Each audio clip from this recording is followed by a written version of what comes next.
आगे बात करते हैं कि इसकी जो हड़प्पा सभ्यता थी, इसकी लिपि क्या थी। लिपि समझते हैं आप लोग, लिखने का तरीका होता है, किस तरह से आप लिखते हैं वो उसको बोलते हैं लिपि। और लिपि किस तरह की थी उस टाइम पे, समझे आप लोग कुछ। लिपि पर विचार करने वाला, देखो सिंधु लिपि की जो आज तक उसको पढ़ नहीं जा सका, लेकिन सिंधु सभ्यता की जो लिपि थी उसके बारे में सर्वप्रथम विचार करने वाला व्यक्ति, यानी कि इस सभ्यता की जो सभ्यता, इस सभ्यता की जो लिपि थी उसके बारे में विचार जिसने किया था, सबसे पहले विचार करने वाला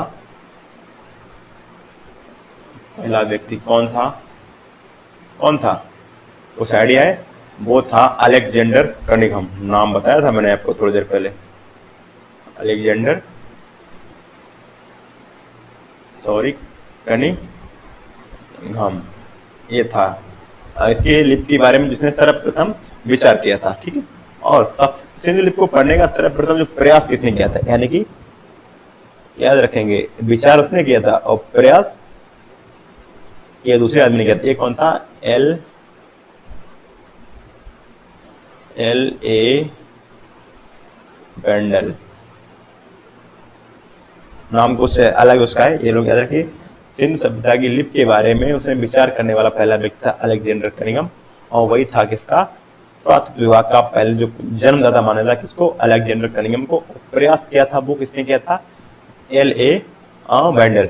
इसको आप लोग ध्यान रखिए। और इसकी लिपि थी क्या, इसकी जो सिंधु घाटी सभ्यता की लिपि थी वो क्या, कौन सी थी, ये थी भाव चित्रात्मक लिपि थी इसकी, सिंधु लिपि के बारे में, ठीक है। और इसमें जो सिंधु सभ्यता जो है ना, इसमें जो आप लोग दिखाते हैं आपको, इसमें जो सिंधु जो लिपि थी, इस लिपि में क्या था, इस लिपि में जो चित्र थे वो किसके थे, मछली के चित्र मिलते हैं आपको इसमें, चिड़िया के चित्र मिलते हैं, ठीक है, और मानवाकृति आदि, यानी कि मानव के भी चित्र मिलते हैं, ठीक है। और ये लिखी किस टाइप से आती है, लिपि का मतलब है इसका जो लिखना होता है, यानी लिखी किस टाइप से आती है, ये लिखी जाती है दाएं से बाएं लिखी जाती थी, ठीक है। यानी कि ये देखो, ये क्या होता है, ये होता है यानी कि दायां, ये होता है बायां, तो इधर से इधर लिखी जाती थी ये लिपि, ठीक है। और आगे बात करते हैं, इसमें एक चीज जो बहुत ही इम्पोर्टेंट है उसके बारे में जानने का प्रयास करते हैं इसमें, कि कोई भी सभ्यता होती है उसमें एक विशेष के धर्म के लोग भी होते हैं। आप लोग देखते हैं कि वो किस धर्म को फॉलो करते थे सिंधु सभ्यता के लोग।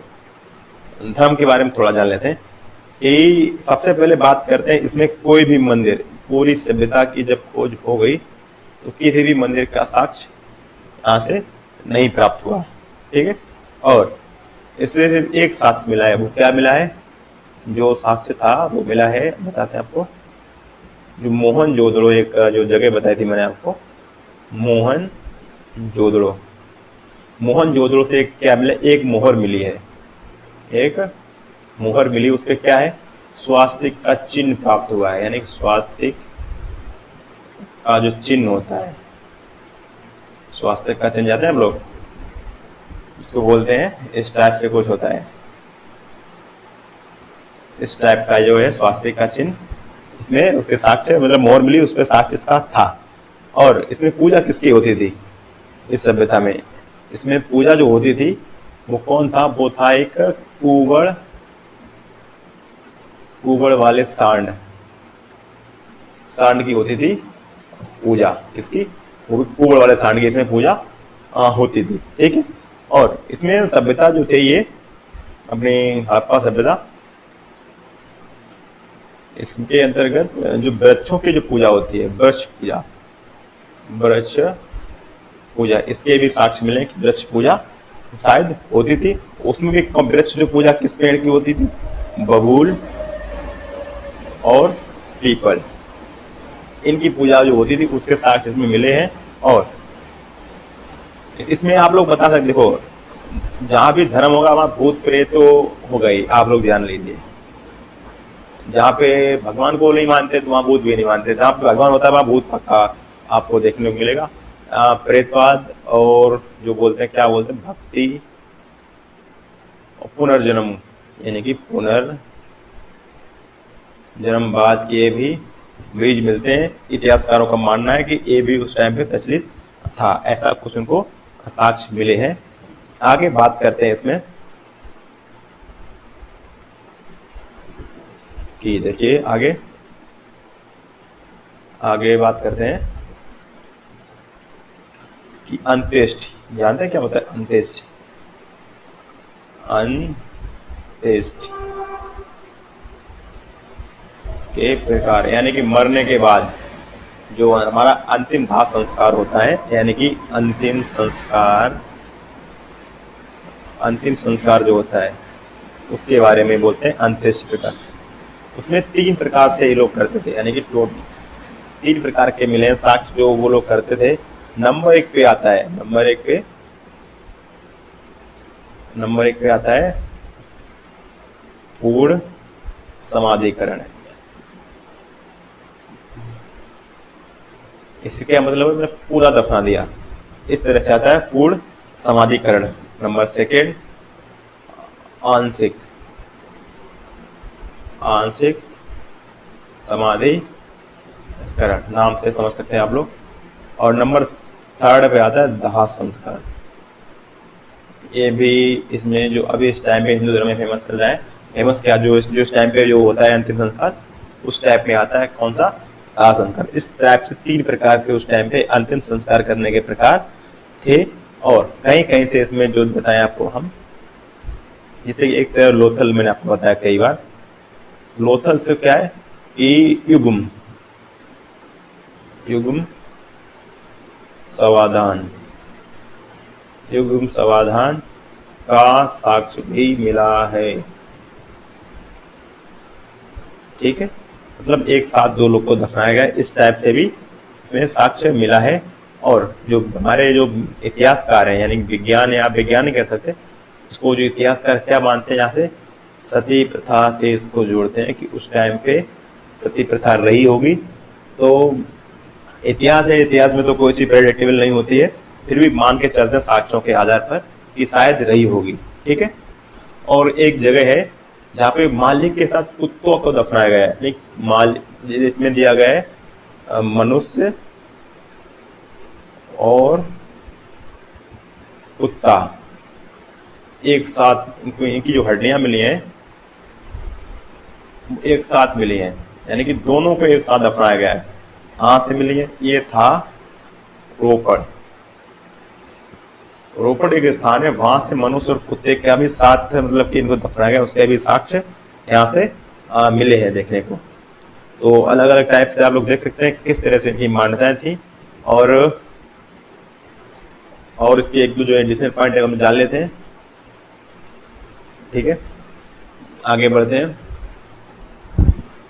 सिंधु सभ्यता जो थी उसमें जो मतलब कि उसमें जो निवासी थे वो कौन कौन से थे? वो जो इसके जो निवासी थे, यानी कि जो सभ्यता थी कौन सी, हड़प्पा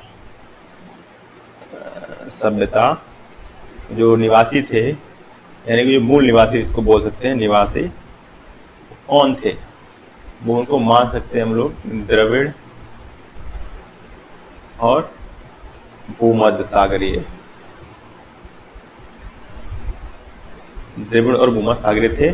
और जो सिंधु घाटी सभ्यता के सर्वाधिक जो स्थल कहाँ से खोजे गए, सर्वाधिक जो स्थल है, यानी सर्वाधिक जो इसके स्थल खोजे गए वो खोजे गए गुजरात से, यानी कि भारत के गुजरात से सबसे ज्यादा इसके जो स्थल है और वो खोजे गए हैं। और इसको कहाँ पे रखा गया है? सिंधु घाटी सभ्यता है, इसको प्राक ऐतिहासिक युग में रखा गया है। ठीक है, युग में रखा गया। ठीक है, ये तो हो गई बात। आगे सबसे और बात करते हैं, मैं कृषि वाले में भूल गया था, इसमें जो मुख्य फसल क्या थी इन लोग की, सिंधु घाटी सभ्यता की जो मुख्य फसल थी, वो थी गेहूं और क्या थी, जौ। गेहूं और जौ मुख्य फसल थी इसकी। और इसमें और जो वास्तुकला में एक पॉइंट रह गया था कि मनके का कारखाना भी इससे प्राप्त हुआ साक्ष्यों से। और वो कहाँ से हुआ, लोथल और चन्हूदड़ों से ये इनको प्राप्त हुआ है। ठीक है, आगे बात करते हैं कि जो देखो, जो कृषि प्रधान देश है, वो मतलब कि मानते हैं ऐसा कि वो खेती जो होती है वो देवी होती है, और उसकी मात्र देवी जो क्या बोलते हैं, धरती उर्वरता, यानी कि उर्वरता जो देता है इनको, उर्वरता की देवी के रूप में पूजा करते थे ये लोग खेती को। ठीक है, और सिंधु घाटी जो सभ्यता थी उसमें जो लोग थे वो मात्र देवी की पूजा करते थे, मात्र देवी की पूजा करते थे। और ये जो सभ्यता कौन सी थी, ये सभ्यता देखिए अभी क्या है, वैदिक काल आएगा तो उसमें कुछ अलग रहेगा। ये जो सभ्यता थी एक कौन सी, मात्र सत्रात्मक, यानी कि मात्र सत्रात्मक सभ्यता थी। कौन सी, हड़प्पा सभ्यता। इसमें जो महिलाएं थी उनको ज्यादा जो प्राथमिकता दी जाती थी। और एक पॉइंट जो अभी भी चलता है, फेमस में है, अभी मतलब कि कम है, पहले पर्दा प्रथा ये कई दिनों तक रही है, पर्दा प्रथा और वैश्यावृत्ति, ये जो थी सिंधु घाटी सभ्यता में क्या था, सिंधु सभ्यता में प्रचलित थी। देखो आपको बताऊं मैं, ये जो वैश्यावृत्ति है ये कभी खत्म नहीं हुई, देवताओं के जमाने से, और मतलब देवताओं से पहले की कहानी इसमें दिखा रहा है। तो ये कभी खत्म नहीं हुई, अभी भी है और पहले भी थी और आगे भी रहेगी शायद। और हड़प्पा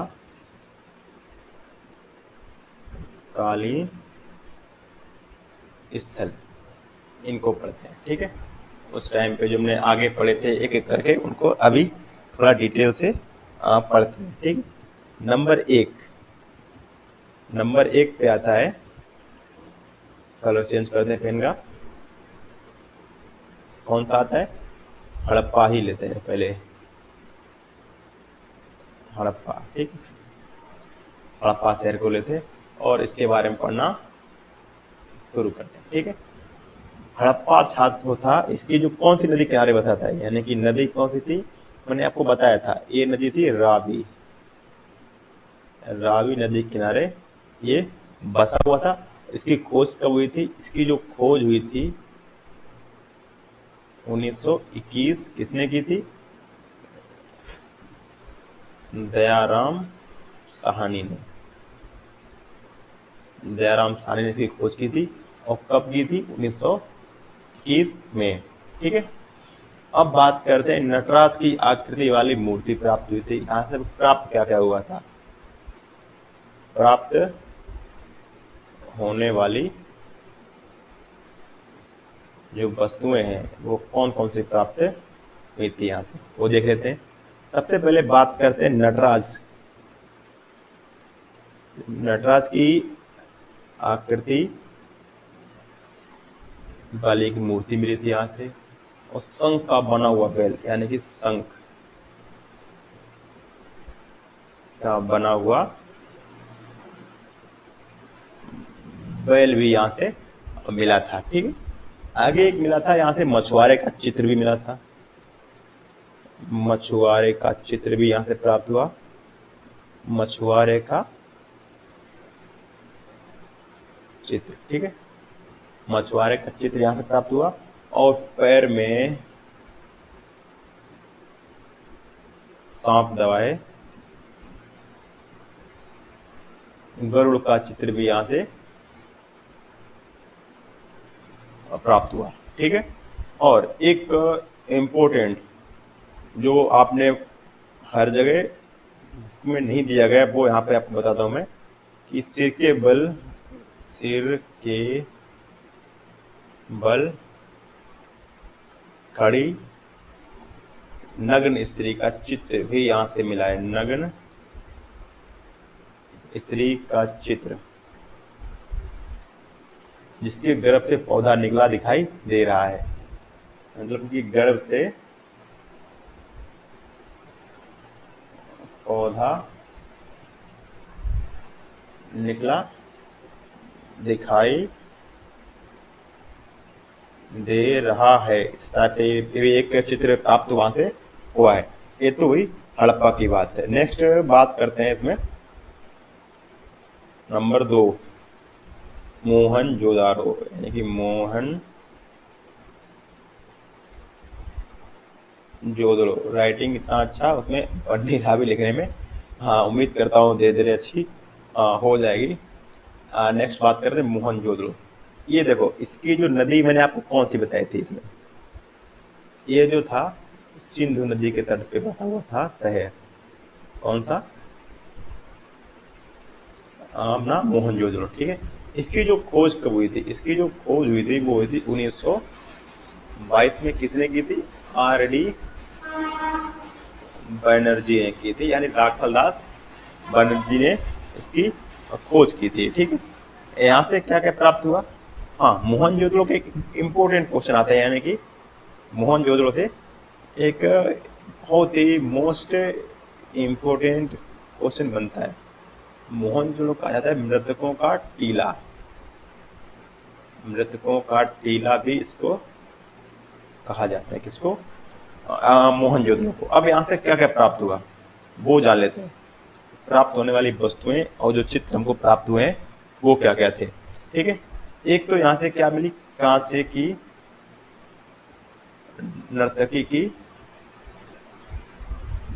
मूर्ति मिली है, नर्तकी की मूर्ति मिली है। ठीक है, नेक्स्ट दूसरा हमको क्या मिला यहाँ से?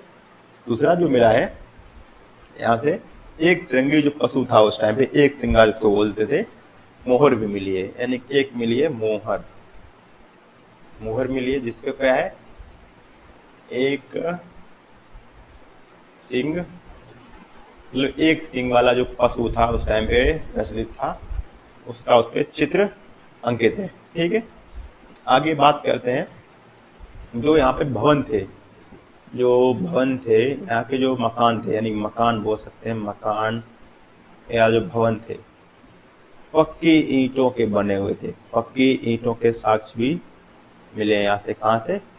मोहनजोदड़ो से। ठीक है, यहाँ से आप लोग इतना ही समझिए। आगे चलते हैं हम लोग नए एक शहर की तरफ। नंबर 3 आता है लोथल। लोथल को पढ़ते हैं अभी, लोथल को पढ़ते हैं अभी। लोथल क्या, इसकी जो नदी थी, किस नदी के किनारे बसा हुआ था लोथल? एक क्या था? भोगवा नदी, यानी कि भोगवा नदी थी भाई। और ये कहाँ पे है? ये गुजरात में है। ठीक है, लोथल कहाँ पे है? ये गुजरात में है। ठीक है, यहाँ से हमको क्या क्या प्राप्त हुआ? सॉरी, यहाँ से हमको क्या क्या प्राप्त हुआ है वो जान लेते हैं। यहाँ से हमको मिला है चावल, बाजरा के साक्ष्य मिले हैं, और 2 मुंह वाले, यानी कि 2 मुंह वाले, मतलब जो राक्षस एक मान सकते हैं, उसमें राक्षस बोला गया है। 2 मुंह वाले राक्षस के अंकन वाली मुद्रा मिली है, अंकन वाली मुद्रा यहाँ से प्राप्त हुई है। और यहाँ से एक मम्मी भी मिली है, मम्मी का उदाहरण, मम्मी का उदाहरण प्राप्त एक चित्र भी मिला है। और क्या क्या मिला है? पशुओं में बतख मिला है, बतख, बारहसिंगा, और क्या मिला है, गोरिल्ला के अंकन वाली मुद्रा देखने को मिली है। और एक जो पंचतंत्र की जो मतलब कि बोलते हैं पंचतंत्र की, ये बहुत इंपॉर्टेंट बन जाता है, पंचतंत्र की चालाक लोमड़ी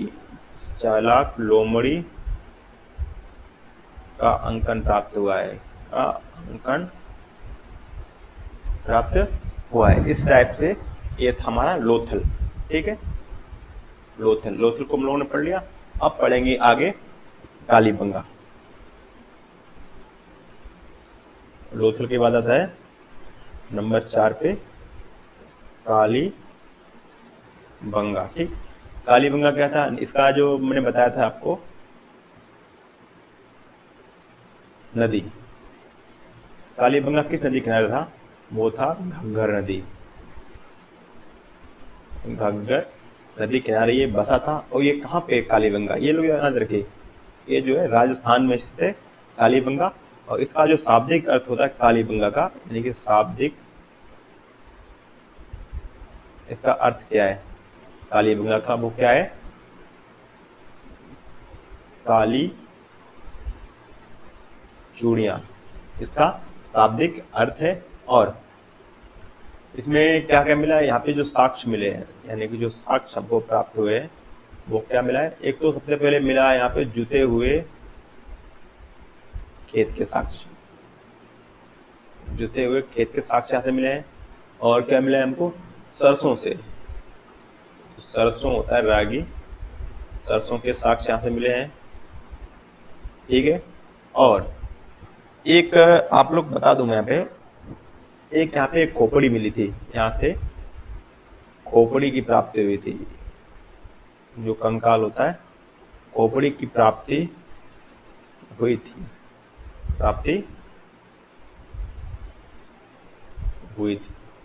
मतलब कि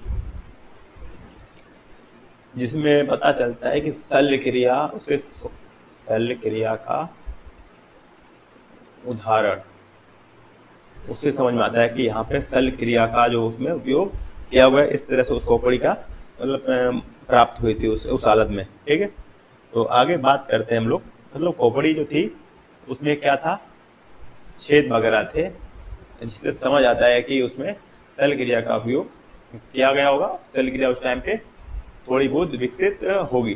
ठीक है, आगे इसके बारे में हम लोग पढ़ते हैं। आगे कौन सा शहर आता है उसमें जान लेते हैं थोड़ा। नंबर 5 लेते हैं, चन्हूदड़ो। ठीक है, इसके बारे में थोड़ा जान लेते हैं। एक मतलब कि चन्हूदड़ो से क्या यहाँ से प्राप्त हुआ था, मन के बनाने का कारखाना प्राप्त हुआ था, कहाँ से, चन्हूदड़ो से। ठीक है, आगे आता है ईंट पर जो है बिल्ली का पीछा करते कुत्ते का परजन, मतलब कि एक ईंट मिली थी, उस पर जो बिल्ली थी, बिल्ली और कुत्ता, इसका पीछा करते हुए एक पद चिन्ह भी प्राप्त हुआ है, कहाँ से, चन्हूदड़ो से। बन वाली शहर आता, ये कहाँ पे है थोड़ा जान लेते हैं इसके बारे में, ज़्यादा इम्पोर्टेंट यहाँ ये नहीं है। बनवाली ये कहाँ पे, ये हरियाणा में है। और कहाँ पे, ये हिसार जिले में,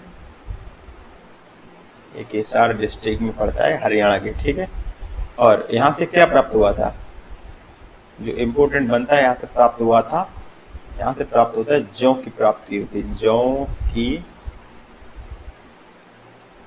प्राप्ति हुई थी, कहाँ से, बनवाली से। और हल्की आकृति वाला खिलौना भी प्राप्त हुआ था, कहाँ से प्राप्त हुआ था। ठीक है, ये तो इसकी बात हुई। नेक्स्ट आता है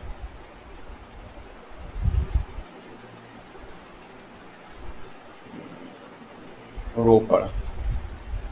यहाँ एक कहाँ पे ये है, ये जो आता है पंजाब, पंजाब में है स्टेबल।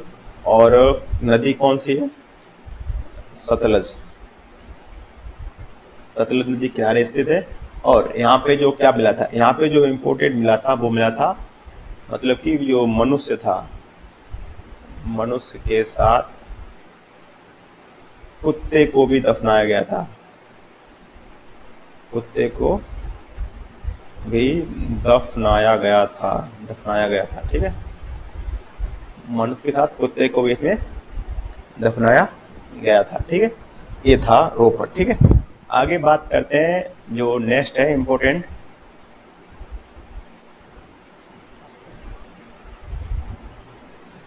सुरकोटदा, सुरकोटदा। ठीक है, यहाँ से क्या प्राप्त हुआ था, यहाँ से ये खाएगा, मतलब मेरी बात, ये जो स्थित है, लोकेटेड है, ये गुजरात में स्थित है। ठीक है, और कहाँ पे है, कच्छ में, गुजरात के जो कच्छ एक जगह है वहाँ पे स्थित है। और यहाँ पे क्या मिला था, यहाँ पे जो शॉपिंग मार्केट के साक्ष्य यहाँ से मिले हैं। और क्या मिला है यहाँ से, मतलब घोड़े की अस्थियों के साक्ष्य यहाँ से मिले हैं, घोड़े की अस्थियों के साक्ष्य यहाँ से प्राप्त हुए हैं। और नेक्स्ट एक लास्ट वाला आता है हमारा, लास्ट वन, वो क्या आता है, धौलावीरा, धौलावीरा। ये कहाँ पे है, ये भरूच में है, जानते हैं भरूच कहाँ है, ये भी है गुजरात में है, भरूच। और यहाँ से क्या मिला था, जल प्रबंधन के लिए 16 जलाशयों की प्राप्ति हुई थी, यानी कि जल प्रबंधन के लिए 16 जलाशयों की प्राप्ति हुई थी। इस तरह से ये ने आपको बताया एक एक शहर के बारे में। अब नेक्स्ट पढ़ते हैं इसमें जो लास्ट, इसमें हम लोग इस टाइम में लास्ट स्टेज पे हैं इसकी, सिंधु घाटी सभ्यता की। और इसके जब मतलब पतन किस कारण हुआ, पतन का कारण जो अभी इतिहास में ये इतिहास बन गया, यानी कि ये पतन इसका किस तरह से हुआ था वो जानते हैं। ठीक है, देखो इसके 2-3 मतलब कि वो निकाले गए, इसमें जो निष्कर्ष हैं उसमें अलग अलग टाइप से सबको मानना है किस तरह से इसका पतन हुआ सभ्यता का। उसमें आता है, एक तो हुआ था जल प्लावन, यानी कि बाढ़, सबसे इम्पोर्टेंट से माना जाता है बाढ़ का आना। ये मोहनजोदड़ो मूवी है, उसमें बाढ़ से ही इसका पतन दिखाया गया था। ठीक है, और दूसरा कारण इसमें लेते हैं कि इसमें जो प्रशासनिक जो था उसमें जो शिथिलता आ गई थी, मतलब कि प्रशासनिक शिथिलता, ये भी एक कारण इसका माना जाता है। और जो थर्ड लेते हैं वो लेते हैं जलवायु में परिवर्तन, यानी कि थर्ड जो होता है जलवायु में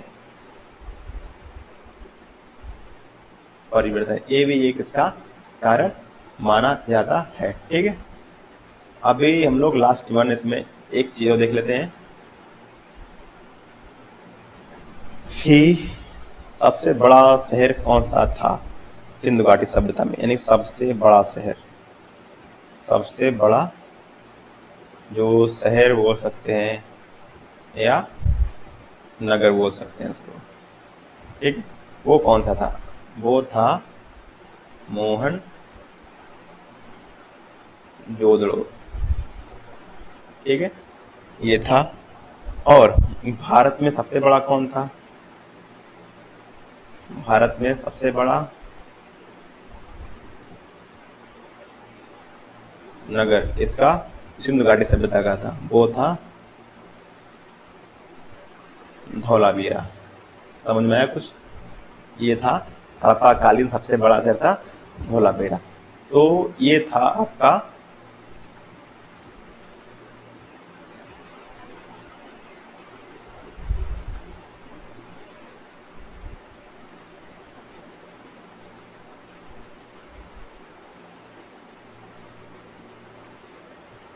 ये जो मैंने आपको बताया, इसका दी एंड नहीं बोल सकते हैं।